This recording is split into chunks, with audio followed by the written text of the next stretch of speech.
Hello friends, Radhe Radhe. कैसे हो आप सभी। मैं दीपा आप सभी का आपके अपने चैनल दीपा मैथ्स पर आपका बहुत बहुत वेलकम करती हूँ। जैसे कि गाइस आप सभी को पता है, दीपा मैथ्स चैनल पर मैथ्स की जो है हम कंप्लीट बुक कर रहे हैं और उसी के साथ साथ जो है दिल्ली पुलिस, यूपी पुलिस और यूपीएसआई और जो है हम ग्रुप डी एग्जाम की जो है प्रिपरेशन कर रहे हैं। इसमें जो है हम प्रैक्टिस सेट सोल्व कर रहे हैं और आज जो है हमारा प्रैक्टिस सेट सोल्व हो रहा है ग्रुप डी का, जो 2025 में हमारे एग्जाम होने हैं। तो आज हम मैथ्स के सॉल्यूशन करेंगे। प्रैक्टिस सेट नंबर आज हमारा 7th है। तो आइए टाइम वेस्ट ना करते हुए इसमें जो है हम फर्स्ट क्वेश्चन देखते हैं। 1500 की धन राशि पर 4 वर्ष का साधारण ब्याज 30 रुपए है और 8 वर्ष का साधारण ब्याज 60 रुपए है। साधारण ब्याज की दर बताइए। देखिए, एक होता है साधारण ब्याज जिसे बोलते हैं सिंपल इंटरेस्ट, एक होता है हमारा चक्रवृद्धि ब्याज जिसे बोलते हैं कंपाउंड इंटरेस्ट। तो दोनों में क्या फर्क होता है? दोनों में फर्क देखिए, जो हमारा सिंपल इंटरेस्ट होता है वो हमारा हर साल जो है इक्वली रहता है। जैसे कि मैंने आपसे कुछ राशि जो है उधार ली है, उधार ली हुई राशि को बोलते हैं मूलधन, मतलब प्रिंसिपल। और जिस रेट पे मैंने आपसे उधार लिए है तो उसी रेट पे जो है ये हमारी दर लग करके जो ब्याज बनता है, तो ये ब्याज हमारा हर साल का इक्वली रहता है। ठीक है। नेक्स्ट जो हमारा ये चक्रवृद्धि ब्याज है वो है हमारा, जैसे कि अगर मैंने आपसे कोई राशि उधार ली है, उस राशि पे जो उधार ली हुई पे ब्याज बना है, तो नेक्स्ट मंथ जो अब हमारा उसके अलावा ब्याज बनता है वो इन दोनों ब्याज को जोड़ के बनता है। मतलब कि जो हमने मूलधन पैसा उधार लिया है वो, और जो हमने इसमें राशि जो है हमारी ब्याज जुड़ी हुई है वो, इन दोनों को ऐड करके बनता है हमारा मिश्र धन। मतलब मूलधन प्लस ब्याज, ये दोनों क्या बना? मिश्र धन। जो अब अगले महीने का ब्याज लगेगा या अगले साल का ब्याज लगता है इस पे, वो मिश्र धन के ऊपर लगता है। इसका मतलब चक्रवृद्धि ब्याज वह ब्याज है जो ब्याज के ऊपर ब्याज लगाता है। तो ये वाला ब्याज हमारा जो है साधारण ब्याज है, मतलब सिंपल इंटरेस्ट है। तो देखिए, इन्होंने बोला है 4 वर्ष का जो साधारण ब्याज है वो 30 रुपए है। देखिए, 4 वर्ष का साधारण ब्याज कितना है? 30 रुपए। आगे बोला है 8 वर्ष का जो साधारण ब्याज है वो 60 रुपए है। 8 वर्ष का जो साधारण ब्याज है वो है हमारा 60 रुपए। देखिए, 4 वर्ष का 30 रुपए है, 8 वर्ष का 60 रुपए है। तो इसमें हमारा क्या निकालना है? हमें ब्याज की दर निकालनी है।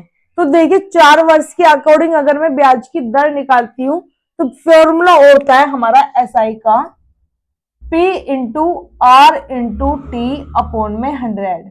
देखिए, एसआई होता है हमारा सिंपल इंटरेस्ट जिसे हम ब्याज बोलते हैं, साधारण ब्याज। P मतलब होता है प्रिंसिपल, जो हमारी उधार ली हुई राशि होती है जिसे हम मूलधन बोलते हैं। आर होती है हमारी दर, मतलब जो हमारा रेट होता है। टी मतलब होता है समय, और 100 जो है आर हमारा परसेंटेज में होता है। परसेंटेज को हटाएंगे तो नीचे डिवाइड में जो है हमारा 100 आ जाता है। अब देखिए, इसमें साधारण ब्याज की हमें दर निकालनी है। एसआई जो हमारा ब्याज है 4 वर्ष का है 30 रुपए। तो देखिए, 4 वर्ष का 30 रुपए है। पी कितना है हमारा? 1500। आर कितना है हमारा? निकालना है। टी 4 वर्ष का है और अपॉन में जो है हमारा 100। देखिए, 2 जीरो से 2 जीरो हमारी ये वाली कट हो जाएगी, 15 से ये कटिंग हो जाएगी हमारी, 15 दूनी 30। अब ये 2 अपॉन में आएगा 4 या 1/2। 1/2 का मतलब होता है हमारा 0.5। तो 0.5% जो है हमारा इसकी रेट रहेगी, इसकी जो है हमारी दर 0.5%। सिंपल सिंपल सा जो है इसका आंसर आ जाएगा। नेक्स्ट क्वेश्चन देखिए। नेक्स्ट क्वेश्चन है हमारे पास, 5 क्रमागत सम संख्याओं का योगफल 90 है, उनमें सबसे बड़ी व सबसे छोटी संख्या का अंतर कितना होगा? देखिए, जब भी हमारे पास इस तरह का क्वेश्चन आएगा, 5 क्रमागत सम संख्याएं। देखिए, क्रमागत कौन सी होती है? जो हमारे बिल्कुल सीक्वेंस में होती है, जो हमारे बिल्कुल सीक्वेंस में होती है, बिल्कुल उन्हें बोलते हैं क्रमागत। सम मतलब होता है इवन नंबर, जो भी 2 के टेबल से हमारे कटते हैं वो हमारे सम नंबर्स कहलाते हैं, मतलब इवन नंबर्स होते हैं। तो देखिए, जब भी इस तरह का क्वेश्चन आएगा, कितनी संख्याएं हैं? 5 संख्याएं। 5 संख्याएं हैं और योगफल कितना दिया है? 90। तो इन 90 को जो है 5 से डिवाइड कर देंगे। 90 को जब मैं 5 से डिवाइड करूंगी, कितना आ गया मेरे पास? 18। कितना आया? 18। ये 18 बिल्कुल हमें बीच में लिखना है। 2 संख्या हमारे यहाँ आएगी, 2 संख्या जो है हमारे यहाँ पर होगी। तो देखिए, 1 2 3 4 5 हो गई 5 संख्याएं। कैसी संख्याएं थी हमारी? योग जो सम थी तो सम 18 के बाद 20 होता है और 20 के बाद 22 होता है। 18 से पहले 16 और 16 से पहले 14। अब देखिए इसमें 18 20 ये हो गए हमारे। सबसे बड़ी और सबसे छोटी संख्या का जो है हमसे अंतर पूछा है। सबसे बड़ी संख्या हमारी 22 है, सबसे छोटी संख्या हमारी 14 है। तो इन दोनों का अंतर 22 में से 14 घटाऊंगी 8 जो है हमारा सीधा सीधा इसका आंसर आ जाएगा। ठीक है, नेक्स्ट क्वेश्चन देखिए हमारे पास। नेक्स्ट क्वेश्चन है 3a square 6a 9a cube का लैसे क्या होगा। देखिए इनका हमसे लैसे पूछा है। लैसे जब भी निकालने के लिए बोले, लैसे का मतलब होता है इंग्लिश में एलसीएम। एलसीएम की जो हमारी फुल फॉर्म होगी लीस्ट कॉमन मल्टीपल। तो देखिए इसमें जो है हमें लैसे निकालना। लैसे निकालने की सबसे धमाकेदार ट्रिक है कि जो भी हमारे लैसे निकालना है उसमें सबसे बड़ी संख्या कौन सी है, हमारी 9। 9 का जो मल्टीपल होगा वही हमारा इसका लैसा होगा। देखिए 9 का मल्टीपल मतलब कि 9 का जो है हमें पहाड़ा पढ़ना है। तो 9 1 जा 9, 9 2 जा 18। देखिए जब भी हम पहाड़ा पढ़ेंगे जैसे कि 9 1 जा 9, 9 2 जा 18, 9 3 जा 27, इन्हीं में से जो है हमारा एलसीएम रहने वाला है। अब जो हम 9 का टेबल है तो ऑफकोर्स ये टेबल जो है 9 के टेबल से तो कटिंग हो ही जाएगा। बाकी जो भी हमारे नंबर बचे हुए हैं उन नंबर से भी हमें चेक करना है कि कौन सा नंबर जो है हमारा इसमें कट हो जाएगा। तो देखिए 3 से भी कट हो जाएगा 18 और 6 से भी कट हो जाएगा 18, क्योंकि 9 फर्स्ट मल्टीपल था लेकिन 9 जो है हमारा 6 से डिवाइड नहीं हो रहा है, तो 9 तो हमारा होगा नहीं। अब देखिए 18 है, 18 3 से भी हो रहा है, 6 से भी हो रहा है और 9 का तो मल्टीपल है तो ऑफकोर्स उससे तो होएगा ही होएगा। तो हमारा जो क्या हो जाएगा इसमें 18। 18 तो हमारा जो नंबर कितना आ गया 18। अब देखिए हमारे पास जो बाकी वेरिएबल बचे हुए हैं उनमें क्या करना है, जो भी हमारा सबसे हाईएस्ट है वो हम लिखेंगे। सबसे हाईएस्ट वाला जो है इसमें हम लिखेंगे। देखिए सबसे हाईएस्ट हमारा ए क्यूब है तो 18 ए क्यूब मतलब ऑप्शन नंबर जो हमारा डी है ये बिल्कुल इसका सीधा सीधा आंसर हो जाएगा। देखिए यहाँ पे सभी में जो है ए था इसलिए हमने हाईएस्ट पावर वाला देख लिया, लेकिन अगर सभी में ए ना हो, अगर कुछ अलग वेरिएबल हो तो जो भी हमारा सभी में कॉमन है वो लिखेंगे, फिर बाकी जो भी हमारा बचा हुआ है वो लिख देंगे। ठीक है, नेक्स्ट क्वेश्चन देखिए। नेक्स्ट क्वेश्चन है हमारे पास क्वेश्चन नंबर 4।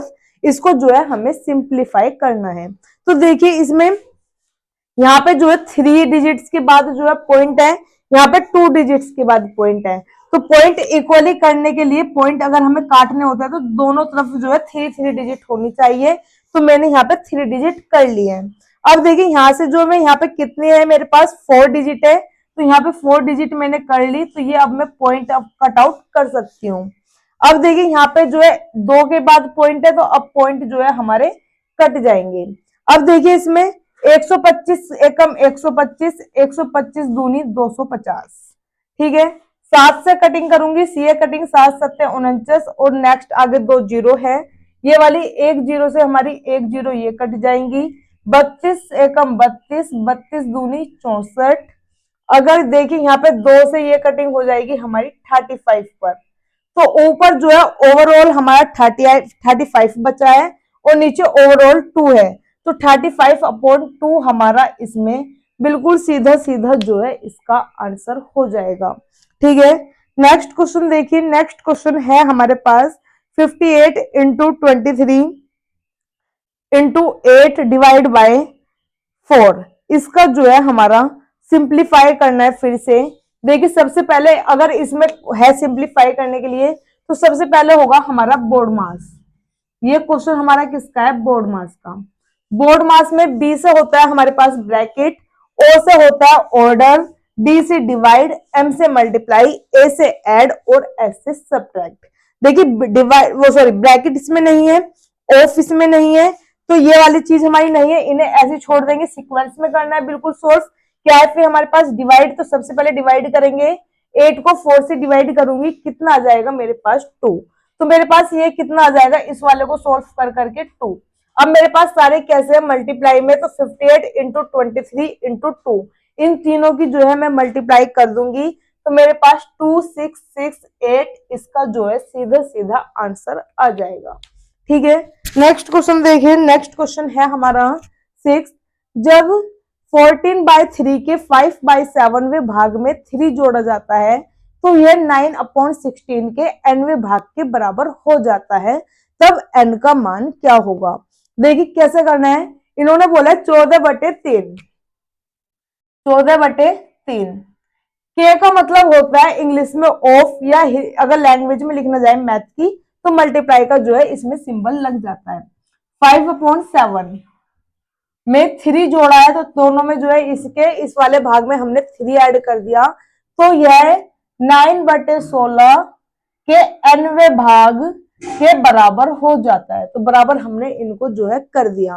कटिंग कर लूंगी तो 7 1 7, 7 2 14, 5 2 10/3, आगे +3, 9/16 इंटू n। अब देखिए 3 3 9, 10 में 9 जोड़ूंगी कितना हो जाएगा 19, अपॉन में कितना है हमारे पास ये वाला 3, इक्वल टू 9/16 इंटू n।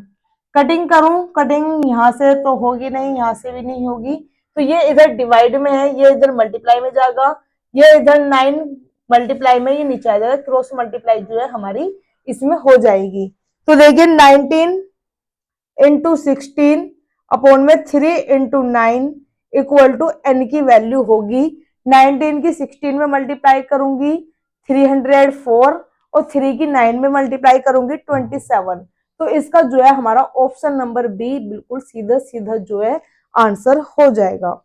ठीक है, नेक्स्ट क्वेश्चन देखिए। नेक्स्ट क्वेश्चन हमारे पास 7th है, ब्रैकेट में है 7 + 7 + 7 + 7 डिवाइड बाय 7, 2 + 2 + 2 + 2 डिवाइड बाय 2। देखिए ऊपर जो है ब्रैकेट है, मेरे जैसे कि अभी आपको पता है बोर्ड मास का क्वेश्चन है, तो सबसे पहले क्या सोल्व करना है हमें, ब्रैकेट। तो सबसे पहले ब्रैकेट कहाँ है हमारा, यहाँ पे। तो ब्रैकेट 7 7 7 7 7 कितनी है 5 टाइम्स है, तो 7 5 से 35, इन सबको ऐड करके आएगा 35, फिर डिवाइड करेंगे 35 को 7 से डिवाइड करूंगी 5 पे जो है डिवाइड हो जाएगा। अब देखिए नीचे क्या करना है, सबसे पहले प्लस में है और डिवाइड में है, तो सबसे पहले क्या करना है डिवाइड करना है, क्योंकि बोर्ड मास कहता है कि पहले डिवाइड करना है फिर ऐड करना है। ऐड का नंबर जो है सीक्वेंस से जो है लास्ट में आ रहा है, तो पहले क्या करेंगे डिवाइड, तो 2 को 2 से डिवाइड करूंगी कितना हो जाएगा 1। अब यहाँ पे जो है देखिए 1 आ चुका है, और फिर सभी क्या है प्लस में है, 2 4 6 8 और 1 9, तो 5/9 जो है इसका बिल्कुल सीधा सीधा आंसर हो जाएगा। नेक्स्ट क्वेश्चन हमारा है 8th, 3x + 4y equal to है 11 और 2x - 5y इक्वल टू है -8। तो x + 2y की जो है वैल्यू हमसे पूछी है।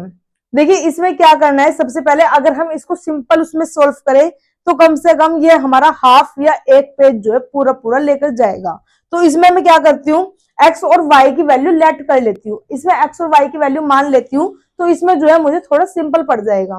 देखिए 3 × 1, अगर मैं x की वैल्यू 1 रखती हूँ और y की वैल्यू 2, 3 1 जा 3, 4 2 जा 8, 3 और 8 कितना हो गया 11।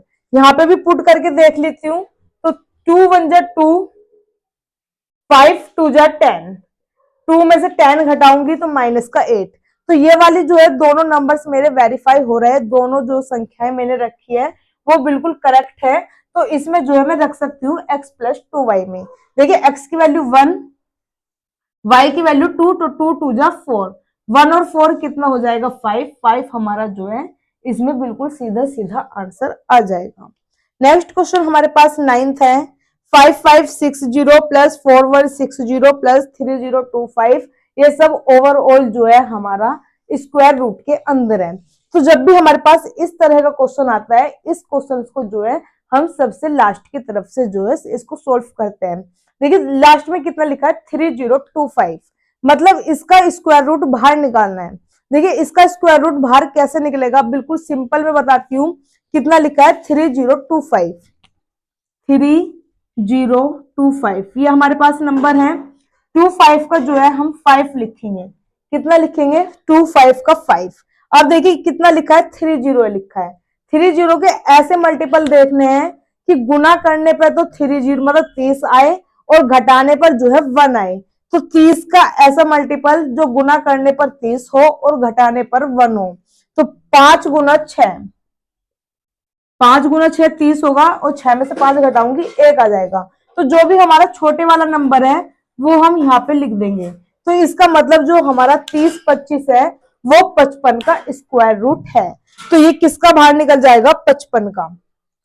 ये 55 का बाहर निकलेगा, प्लस इसमें हो जाएगा। तो 4160 में जो है मैं 55 ऐड कर देती हूं, कितना हो जाएगा,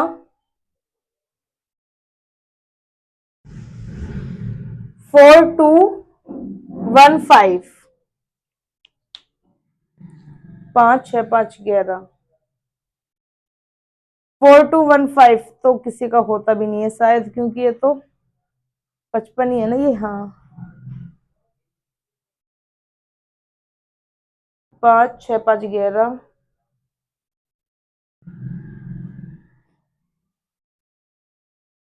4215, ये यहाँ पे 70 होगा, क्योंकि यहाँ 70 होएगा जब भी 25 बनेगा। लास्ट में जो है स्क्वायर रूट के लिए हमें 25 ही चाहिए। तो 7 और 5 12, कैरी जब जाएगा तो 4225, क्योंकि जब भी पीछे हमारे पास 5 आए तो इसका मतलब समझ लेना है कि दोनों डिजिट 25 ही रहेगी। तो यहाँ पे कुछ गड़बड़ है। देखिए कितना आ जाएगा मेरे पास, 4225। अब फिर से वही वाली कंडीशन आई है, 4225, 25 का तो 5 होगा, इसके ऐसे मल्टीपल कि मल्टीप्लाई करने पर 42 हो और माइनस करने पर 1, तो कितना हो जाएगा, 7 गुना 6। देखिए छोटा वाला नंबर कौन सा है, 6, तो कितना हो जाएगा 65 का ये स्क्वायर रूट। 65 जो है हम इसमें ऐड करेंगे, 5 6 और 6 12, 56 25, 56 25 का फिर से हमें निकालना है।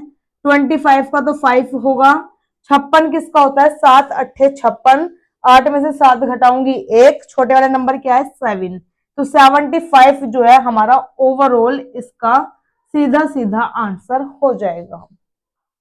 नेक्स्ट क्वेश्चन देखिए 10th है, एक पिता और उसके पुत्र की आयु का योग 60 वर्ष है। 6 वर्ष पहले पिता की आयु पुत्र की आयु की 5 गुना थी, 6 वर्ष बाद पुत्र की आयु होगी। देखिए इन्होंने कहा एक पिता और उसके पुत्र की आयु का योग 60 है, मतलब अभी प्रेजेंट की बात कर रहा है कि अब इन दोनों का योग कितना है, 60 है। पिता प्लस पुत्र कितने हैं, 60 के, ये प्रेजेंट की बात है। अब है 6 वर्ष पहले, मतलब 6 वर्ष पहले पीछे जाती हूं, तो पिता की आयु पुत्र की आयु की 5 गुना थी। पिता की आयु जो है पुत्र की आयु की 5 गुना, अगर पुत्र 1 का है तो पिता कितने का था, 5 का। अब देखिए अगर ये कब की है, 6 वर्ष पहले की बात कहा है, कब है, 6 वर्ष पहले। तो 6 वर्ष पहले अगर मैं जाती हूं तो 6 वर्ष पहले पिता की भी 6 वर्ष घटानी पड़ेगी और पुत्री की भी 6 वर्ष घटानी पड़ेगी, तो हमें टोटल कितनी एज घटानी पड़ेगी, 12। टोटल अगर मैं 12 इसमें से घटा दूं तो इस वाले रेशो के पास हम आ जाएंगे। 12 किस लिए घटाया है, क्योंकि 6 साल पिता के भी कम करूंगी और 6 साल जो है पुत्री के भी कम करूंगी, तब जो है हमारे दोनों 12 साल खत्म होंगे, तब हमारे पास ये इस वाली एज के पास हम आएंगे इस रेशो के। तो 60 में से 12 घटाऊंगी 48, तो यहाँ पे इन दोनों की एज का रेशो जो है 48, वो सॉरी 5:1 है, तो इनका ऐड कितना होगा, यहाँ पे योग होगा 48।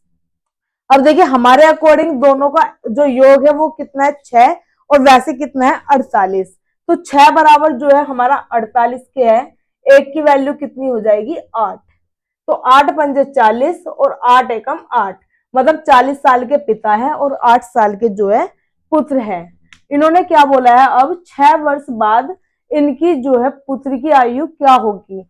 देखिए 8 वर्ष का पुत्र है यहाँ पे, 8 वर्ष का पुत्र, अब पहले था 6 वर्ष पहले कितने का था, 8 वर्ष का, तो 6 वर्ष बाद कितना, अब जो प्रेजेंट में आएगा 8 इसमें प्रेजेंट में आने के लिए जोड़, सॉरी 6 जो है इसमें प्रेजेंट में आने के लिए जोड़ा है, प्लस 6 वर्ष बाद की पूछी है, तो 6 वर्ष जो है बाद के लिए जोड़ी है। देखिए दोबारा से 8 वर्ष जो है ये 6 वर्ष पहले था, क्योंकि 6 वर्ष पहले की आयु निकाल करके आई हूं मैं, 6 वर्ष इसमें ऐड किया है मैंने, क्योंकि अब मैं प्रेजेंट में लेकर के आई हूँ। फिर 6 वर्ष बाद की पूछी है, तो 6 वर्ष जो है इसलिए ऐड किया है, तो 8 और 6 14, 14 और 6 20, तो 20 जो है हमारा इसका बिल्कुल सीधा सीधा आंसर हो जाएगा। पुत्री की पूछिए ना। देखिए नेक्स्ट क्वेश्चन है हमारे पास 11, A ratio B ratio C equal to है 1:2:3, तब A plus B plus C ratio B equal to क्या रहेगा। देखिए इसमें ए की वैल्यू कितनी है 1, सीधा सीधा रखेंगे, बी की वैल्यू कितनी है 2 और सी की वैल्यू कितनी है 3, तो डायरेक्ट पुट करेंगे ए प्लस बी प्लस सी, मतलब कि 1 और 2 3, 3 और 3 6, तो तीनों को ऐड करूंगी कितना आएगा 6, रेसो बी कितना है मेरे पास 2, कटिंग कर देते हैं, अगर कट हो रहे हैं तो कट करेंगे, अदरवाइज ऐसी हमारा आंसर हो जाएगा।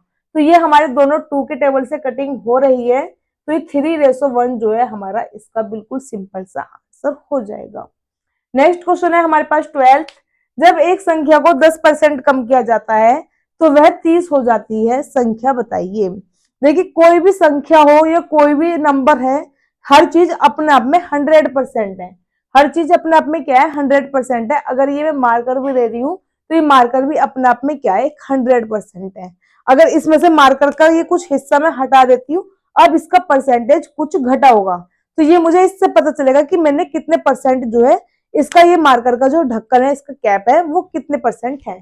तो अब चीज हर कोई अपने आप में 100% है। जब एक संख्या को 10% कम किया, देखिए अपने आप में 100% थी, जब 10% कम किया तो अब कितनी बची है वो 90%, तो 90% जो हमारे पास अब बची है वो 90% बची है। अब वो संख्या कितनी हो गई है 30, अगर हमारे अकॉर्डिंग कितनी है 90 और उन्होंने कहा 30 है, वह संख्या हमसे पूछिए संख्या क्या थी वो 100% थी, 100% की वैल्यू हमसे पूछी है, क्रॉस मल्टीप्लाई 30/90 गुना 100, 3 पे कटिंग हुई और ये हो जाएगा 33 सही 1/3, इसका बिल्कुल सीधा सीधा आंसर। नेक्स्ट क्वेश्चन है 13, रेट 10 में 5 की दर से संतरे खरीद कर रेट 15 में 6 की दर से बेचने पर कितने प्रतिशत जो है लाभ होगा। देखिए इसमें जो है जितने भी हम संतरे खरीदेंगे या जितने भी हम वस्तुएं खरीदेंगे उतनी ही वस्तुएं हमने बेचनी है। तो देखिए इसमें क्या कहा है कि 10 रुपए में 5 की दर से खरीदी है, मतलब 10 रुपए में 5 वस्तु खरीद कर संतरे लाया खरीद करके और 15 में 6 संतरे जो है बेचे हैं। देखिए 5 संतरे खरीदे थे लेकिन बेचे कितने हैं 6, तो पहले हमें जो है संतरे इक्वल करने हैं। कैसे करेंगे, रेट और दर में है क्वेश्चन, रेट कितना है 10 रुपए में 5 संतरे खरीदे हैं और 15 रुपए में 6 संतरे बेचे हैं। तो सबसे पहले खरीदे हुए और बेचे हुए अलग अलग, दोनों पहले इन्हें इक्वल करने हैं, क्योंकि जितने खरीदेगा उतने ही बेचेगा, जब भी हम इसका लाभ निकाल पाएंगे। तो यहाँ पे 5 संतरे खरीदे थे, यहाँ 6 संतरे बेचे हैं, तो 5 खरीदे थे 6 बेचे हैं, तो इन्हें इक्वल करने के लिए क्रॉस मल्टीप्लाई कर देते हैं। देखिए हो गए 30, ये भी 30, यहाँ पे हमने गुना करी है 6 से और यहाँ 5 से, तो यहाँ भी ऐसी करनी है 6 से और यहाँ पे 5 से, ये कितना हो जाएगा 60, 15 पंजे 75, मतलब 60 रुपए में 30 खरीदे और 75 रुपए में 30 बेचे। देखिए 60 रुपए में खरीदे हैं, 75 रुपए में जो है बेचे हैं, तो लाभ कितना हुआ है 15 रुपए का, जो प्रॉफिट हुआ है वो हुआ है 15 रुपए का। अब देखिए हमसे क्या पूछा है, प्रॉफिट परसेंट पूछा है, तो प्रॉफिट परसेंट हमें निकालना है। प्रॉफिट परसेंट कैसे निकालते हैं, जो भी हमें प्रॉफिट हुआ है वो लिखेंगे, 15 रुपए का प्रॉफिट हुआ है, हुआ किस पे, जब भी हमें लाभ होगा या हानि होगा वो हमें सीपी पे होगा। तो सीपी कितना है, जो हमारा खरीदा हुआ मूल्य होता है, क्रय मूल्य, तो कौन सा खरीदा हुआ मूल्य 60, तो 60 रुपए पे जो है हमारा प्रॉफिट होगा, और परसेंटेज निकालने के लिए हमेशा 100 से मल्टीप्लाई कर देते हैं। कटिंग करेंगे 15 चौका 60 और 4 से कटिंग हो जाएगी ये 25 पे, तो 25% इसका बिल्कुल सीधा सीधा जो है हमारा आंसर हो जाएगा। तो अभी तक जो है हमने क्वेश्चन नंबर 13 तक फुल डिटेल्स में जो है शॉर्ट मेथड में सभी क्वेश्चंस को सोल्व किया है। आप इनका स्क्रीनशॉट ले सकते हैं, फिर हम आगे के क्वेश्चंस जो है कंटिन्यू करेंगे। आइए नेक्स्ट क्वेश्चन है हमारे पास 14, ए व बी एक कार्य को 12 दिन में कर सकते हैं, बी व सी 15 दिन में कर सकते हैं, सी व ए 20 दिन में कर लेते हैं, तीनों मिलकर एक साथ कितने दिन में करेंगे। देखिए ए और बी जो कर रहे हैं 12 दिन में कर रहे हैं, आगे बोला है बी और सी जो है 15 दिन में करते हैं। आगे जो है सी और ए जो है 20 दिन में करते हैं। सभी का जो है हम एलसीएम ले लेंगे। एलसीएम जैसे कि मैंने अभी आपको एक ट्रिक बताई थी कि सबसे बड़ा नंबर देखेंगे, सबसे बड़ा नंबर हमारा 20 है, 20 का जो मल्टीपल होगा वही हमारा इसका एलसीएम रहेगा। तो देखिए 20 का 20 के बाद होगा 40, 40 के बाद होगा 60, 60 के बाद 80। तो देखिए 20 का अगर मल्टीपल है तो 20 से तो ऑफकोर्स वो हमारा डिवाइड होगा। देखिए 40 जो है हमारा 12 और 15 से नहीं डिवाइड होने का, जो 60 है वो 12 से भी डिवाइड होगा, 15 से भी डिवाइड होगा। तो मतलब इसका एलसीएम कितना रहने वाला है 60। ये जो हमारा एलसीएम आता है इसे बोलते हैं हम टोटल वर्क। हमेशा ये क्या रहेगा, हमारा टोटल वर्क रहेगा। तो ये हमारा क्या है, टोटल वर्क। देखिए 12 के टेबल से जो डिवाइड होगा 65 पे, 15 के टेबल से डिवाइड होगा 4 पे, और 20 के टेबल से डिवाइड होगा ये 3 पे। अब देखिए इनकी क्या रही है, कैपेसिटी है कि ए और बी मिलकर के एक दिन में 5 काम करेंगे, बी और सी मिलकर के एक दिन में 4 काम कर लेंगे, सी और ए मिलकर के एक दिन में 3 काम करेंगे। हमसे पूछा है ए बी सी तीनों मिलकर कितने दिन में काम करेंगे। तो जो हमारे पास ये 3 इक्वेशन है, इन तीनों इक्वेशन को हम जोड़ लेते हैं। देखिए अगर मैं इन्हें जोड़ूंगी तो ए और ए कितने, 2a, बी और बी 2b, सी और सी 2c। तो मतलब हमारे पास यहां मिलेगा 2a plus 2b plus 2c। अब मैं जब इन तीनों को जोड़ूंगी तो देखिए 2 जो है सभी में कॉमन मिलेगा, a प्लस बी प्लस सी। इधर वाले में ऐड करती हूँ 5 और 4 9 और 3 12। 2 से ये हमारा डिवाइड होगा तो a प्लस बी प्लस सी की वैल्यू हमें जो है 6 मिल जाएगी। ठीक है, अब ये हमारी कितनी है, तीनों से मिलकर के काम करवाना है। टोटल वर्क कितना था, 60। एक दिन में तीनों मिलकर के काम कितना कर रहे हैं, 6।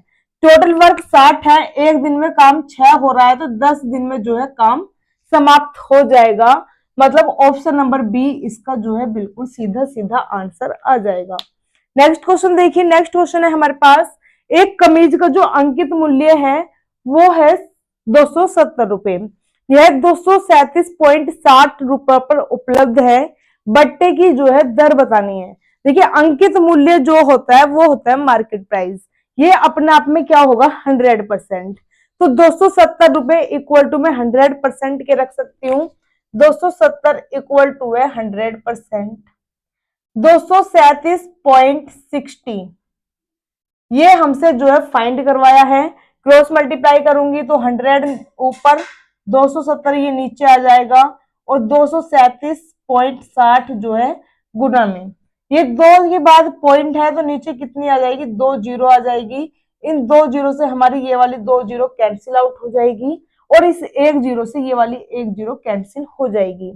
लेकिन 9 के टेबल से अभी डिवाइड करूं तो 9 के टेबल से 9 3 जा 27, 9 2 जा 18, कितना बचेगा 5, 57 हो जाएगा। ये कटेगा फिर 9 से, 9 4 जा, सॉरी 9 6 जा 54, 3 और 9 4 जा 36। 3 के टेबल से 3 8 जा 24, 3 8 जा 24। तो 88% पर जो है ये अभी भी बिक रही है। 270 था 100% पे, 237.60 हुआ 88% पे, मतलब 88% पे ये जो है बिक रही है अभी भी। तो कितने कम पे बिकी है, 12 कम पे बिकी है, मतलब 12% की क्या रही होगी, छूट रही होगी। तो 12% जो है हमारे इसकी बट्टे की दर है। बट्टा मतलब डिस्काउंट। नेक्स्ट क्वेश्चन देखिए, नेक्स्ट क्वेश्चन है हमारे पास 16। कितने वर्ष में 20% वार्षिक ब्याज की दर से 10,000 रुपए की राशि अर्धवार्षिक रूप से चक्रवृद्धि ब्याज पर 13,310 हो जाएगी। देखिए कितने रुपए है, 10,000 रुपए है, कितनी हो जाएगी, 13,310 रुपए। सबसे पहले इनमें जो है हम कटिंग करेंगे। कटिंग हमारी हो चुकी है। अब हमें देखना है कि ये हमारा किसी नंबर का स्क्वायर रूट हो रहा है या क्यूब रूट हो रहा है। देखिए ये हमारा 10 का क्यूब है, ये हमारा 11 का क्यूब है। जो ये क्यूब है इसका मतलब ये इतने साल के लिए दी गई है। इसका मतलब क्या है, ये इतने साल के लिए दी गई है। क्यूब है तो 3 साल के लिए दी गई है, अगर स्क्वायर होता तो 2 साल के लिए होता। ठीक है, हमसे क्या पूछा, चक्रवृद्धि वार्षिक रूप से, अर्धवार्षिक रूप से देना है। 3 साल तो पूरे पूरे, तो अर्धवार्षिक में जो है हमारा टाइम तो आधा हो जाएगा इसमें, और दर जो हो जाती है वो दुगनी हो जाती है। तो 3 का आधा कितना हो जाएगा टाइम 1.5, तो 1.5 वर्ष में जो है ये आंसर हमारा आ जाएगा। नेक्स्ट क्वेश्चन देखिए, नेक्स्ट क्वेश्चन है हमारे पास 17। यदि 5 आदमी व 8 महिलाएं एक कार्य को जो है 12 दिन में कर सकते हैं, तो इसी कार्य को समाप्त करने के लिए 2 आदमी व 4 महिलाएं कितने दिन लेंगे। देखिए सबसे पहले आदमी अलग लिखे हमने मैन, और फीमेल जो है हमने अलग लिखे हैं। मैन कितने हैं 5 और फीमेल्स हैं 8। इन्होंने क्या कहा है देखिए ध्यान से सुनिए, 5 आदमी व 8 महिलाएं एक कार्य को 12 दिन में कर सकते हैं।